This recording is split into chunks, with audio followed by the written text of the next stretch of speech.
Avalokiteshvara initiation. The Avalokiteshvara has many different forms.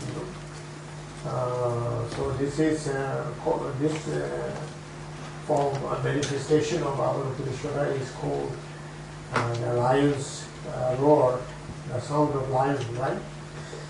So, and this Avalokiteshvara, the lion's roar, is considered especially to help the people who are suffering from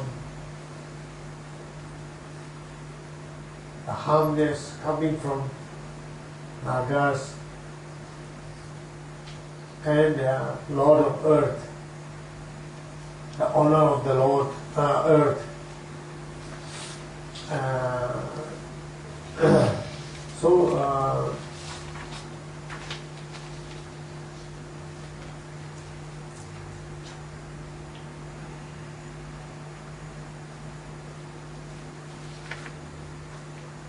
So in this degenerate time,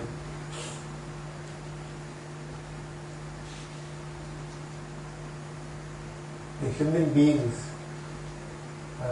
we spoiled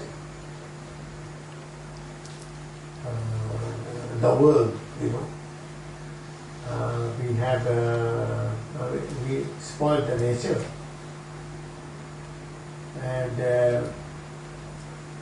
we use a lot of chemicals,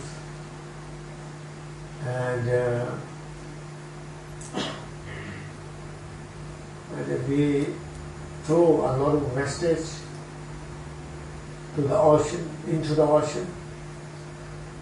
So actually, Nagas, we believe that they reside underneath the ocean. So they get hurt. And then the Lord of Earth also, we believe that they are under the earth. So on the earth we use a lot of poisonous things, and it goes down to the earth and it hurts them.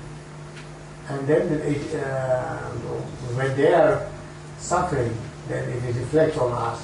So that we do have a lot of different diseases, new diseases, very scary diseases, and particularly cancer, tumours, and any kind of big infections. It could be related to Nagas or the Lord of Earth, the owner of the earth. So therefore, practicing the Avalokiteshvara, the lion's roar, is going to be very, very helpful for preventing having these kind of diseases, and helping Nagas and the owner of the earth, the Lord of Earth. So through this Avalokiteshvara, we can benefit them, and at the same time we also can be benefited.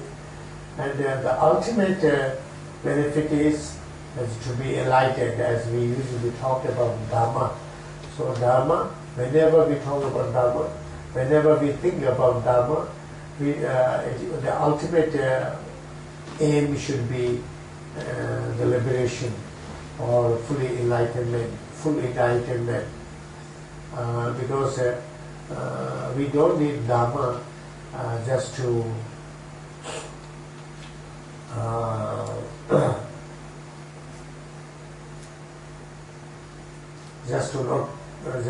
not to starve, or just not to feel cold. When we feel cold, we need clothes instead of Dharma. When we are hungry, we need food instead of Dharma.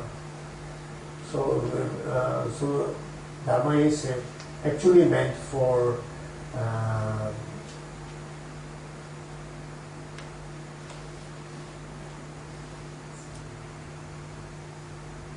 to be liberated from samsara, to get out of suffering. So not temporal sufferings, but we want to get out of suffering forever. So for that reason, so ultimate aim should be liberation and enlightenment, Buddhahood.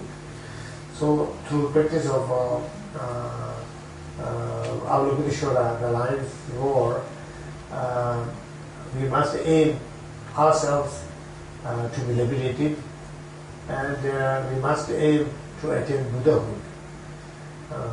But while practicing lion's roar, temporarily we can benefit Nagas, and we can help ourselves to get rid of any kind of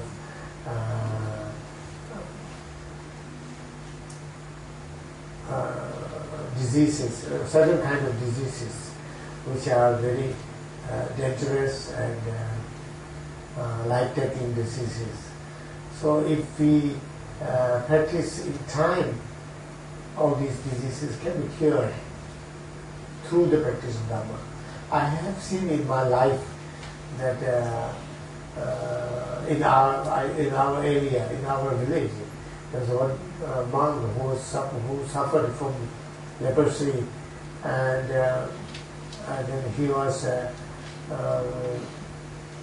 then he became quite helpless, and then he received this initiation and he went into retreat, and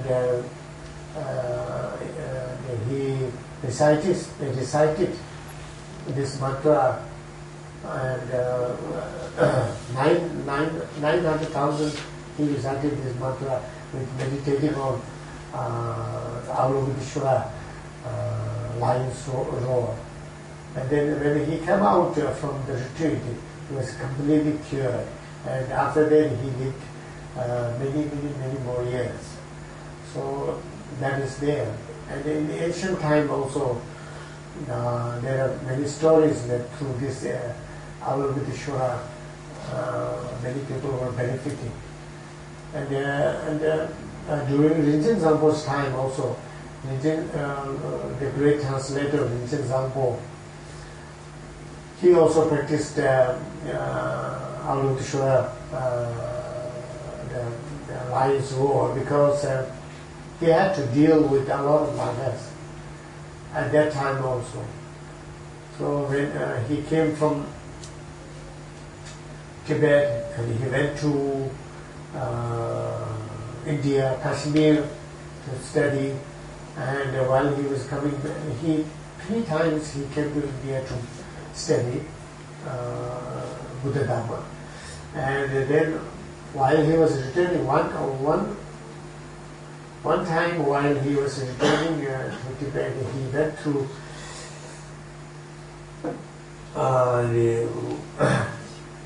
one valley, that's Kinor Valley. So nowadays it is called Kinor. So through that, while he was going back to Tibet, he met a lot of Nagas, and so he controlled a lot of Nagas in these areas, and then he made them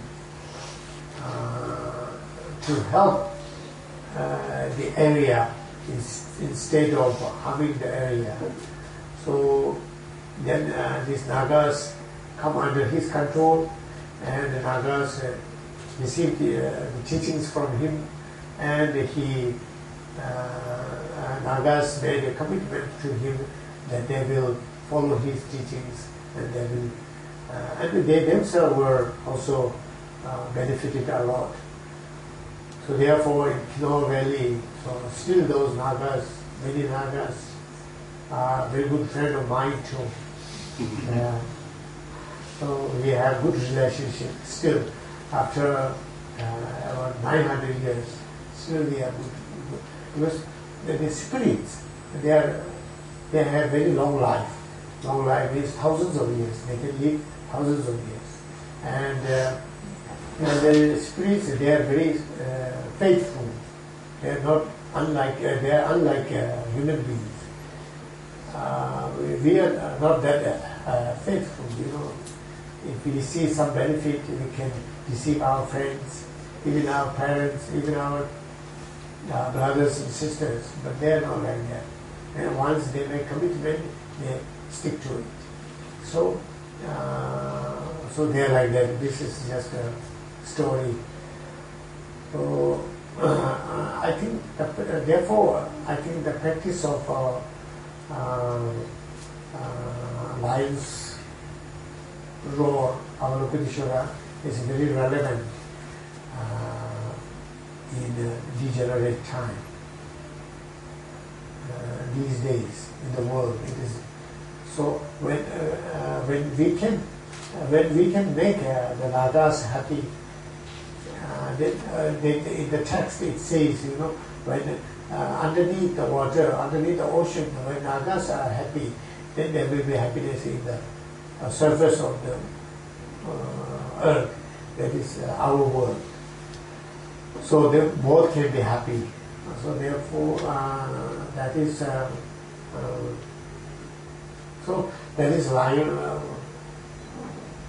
lion's roar, Avalokiteshvara. And today we are going to do the initiation of this deity. And for that we, again, as usual, we taught yesterday, we taught this morning, we have to make good motivation. Yeah, that is very important. Whenever you do Dharma work or Dharma practices, there's two actions are necessarily to be taken. So at the beginning, the motivation is very important. If we have a good motivation, if we do the practice with good motivation, then the whole session become very powerful, meaningful, beneficial, and so forth. And then at the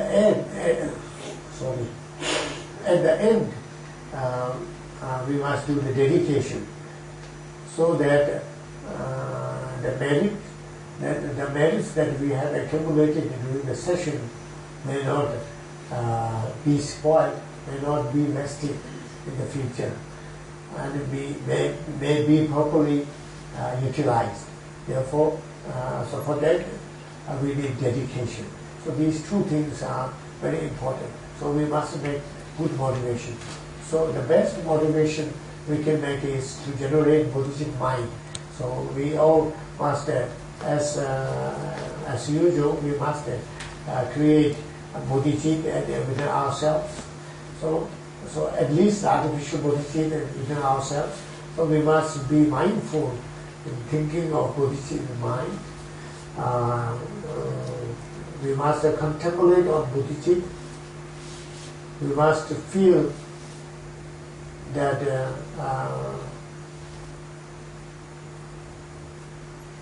we wish to attain Buddhahood for the sake of all sentient beings. For that, I would like to practice all the preliminary practices, such as taking refuge in three jewels, renunciation, and contemplating on cause and effect system, and impermanency,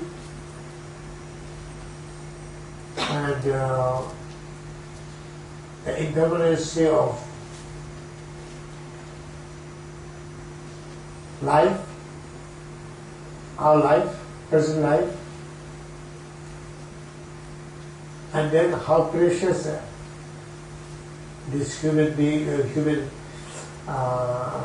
this human form that we have received this time, So all these subjects are to be touched and to be taught and to think about all these subjects that you have heard earlier, and if you can think in detail, then you must think in detail, otherwise you just touch the topics and then you remember these are the practices to be done to go to enlightenment, right?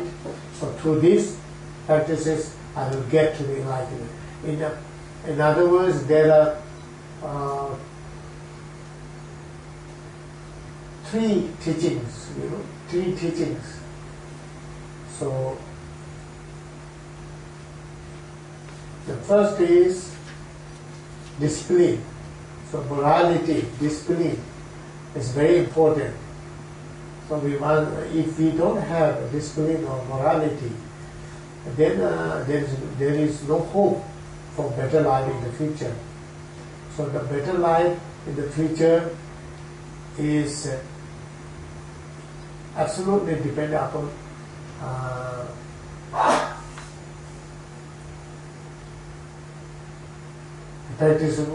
practice of morality in this life.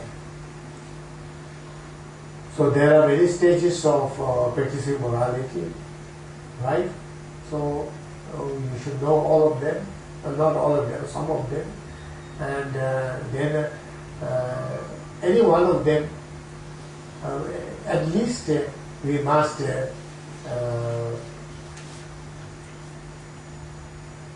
be able to keep any one of them for our life. So through that we have a hope to get a good life in the future. And then on the basis of the practice of morality teaching, we need the concentration teaching. We need to learn about concentration teaching. So for that we should practice calm abiding or samatha and then vipassana. So through that we will be able to gain the wisdom teaching. So that is the realization of emptiness. So through that wisdom we will be able to cut out the root of all the suffering, delusions, ignorance, and so forth. So after that, the practicing of these through practicing these three teachings, then we have to train our mind towards bodhicitta. It is not adequate. Even if you want to get out of the samsara through the practice of three teachings, but all other beings are still suffering, and so all the sentient beings should not suffer, and they also have every right to get out of the samsara, and you must wish that they all might get away from this suffering of cyclic existence. And then you must generate the greater mind, which is that I will take care of all sentient beings. I will help them to get out of the samsara, and I will help them to get to the enlightenment, Buddhahood. So that is in order to help all sentient beings. I would like to attain Buddhahood, that is Buddhism.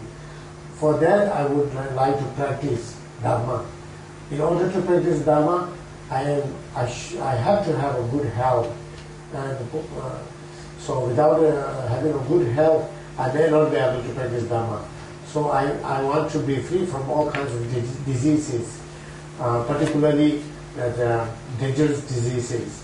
So for that reason, I would like to practice lines, rows, Avalokiteshvara. And for that I must, in order to be able to practice this particular teaching, I must first I must have an initiation. So then, for that reason, I'm going to take the initiation. That should be the motivation.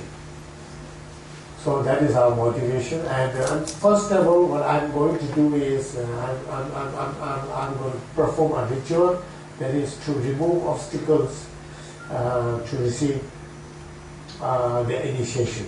So while I'm performing the ritual, you must contemplate that all the obstacles to get all the obstacles, the external obstacles, inner obstacles, and secret obstacles, all kinds of fear obstacles are being removed by the power of the ritual and by the power of Avalokiteshvara, the lion's roar.